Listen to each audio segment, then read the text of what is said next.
I have to do all that I can in my power and model it for other people. I'm hoping that other people see it and they go, oh, that's kind of cool, I could do that.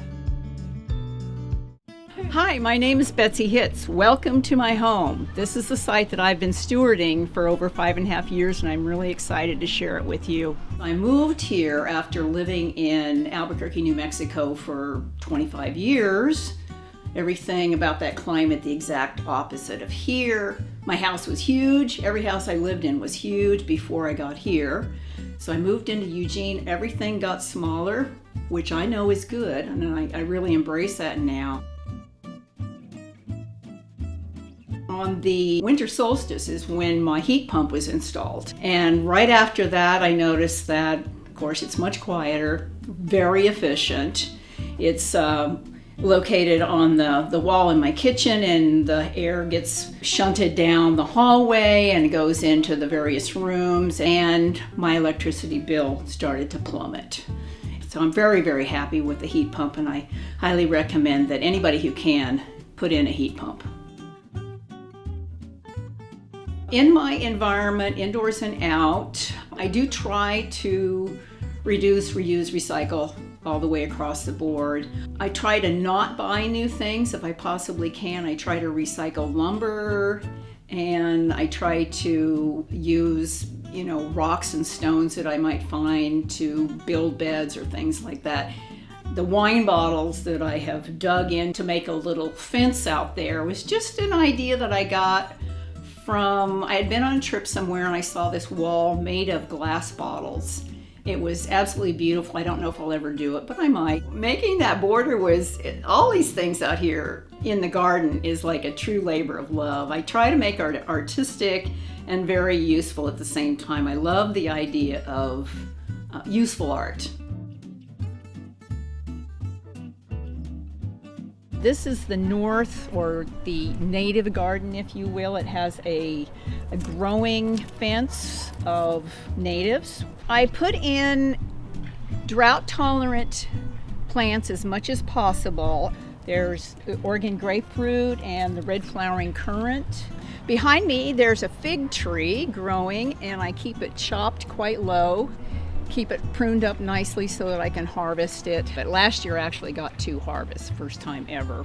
I have an herb garden growing right over here. Now I have this espaliered pineapple guavas growing here. Actually, I brought in the raised beds for the vegetables over there and had a fence put in around it. And other species of natives here, I have evergreen huckleberry growing over there. And up near the house in the shady area, I have a lot of the native bleeding heart. Well, this is a solar food dryer that my handy person made. It's pretty cool. It sat over on my property 3 different places until I really learned it's all about how much solar gain are you going to get. So here it is on the south side of my neighbor's house. This is where the sun hits the solar food dryer and heats up the air, which then goes up into the back unit there where the shelves of drying food are. There's a fan back there that I plug in, and it circulates the air to make sure that bacteria, mold doesn't grow on the food. I did this because I like using the sun. I'm really in favor of using our resources in a really smart way.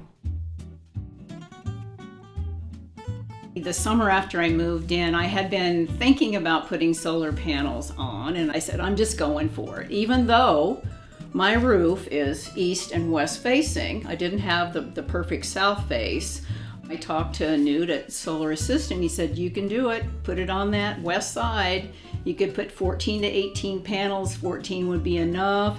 16 will give you a little more. 18 even more, because I'm on that west side where I get 85% of the sun that I would get if it was south facing. So I have 16 panels up there, again, to give me that little cushion. What I noticed right away, it happened immediately, is, well, within the first year, is that 6 months out of the year, so half of the year, I harvest more energy from the sun than I use to power my life.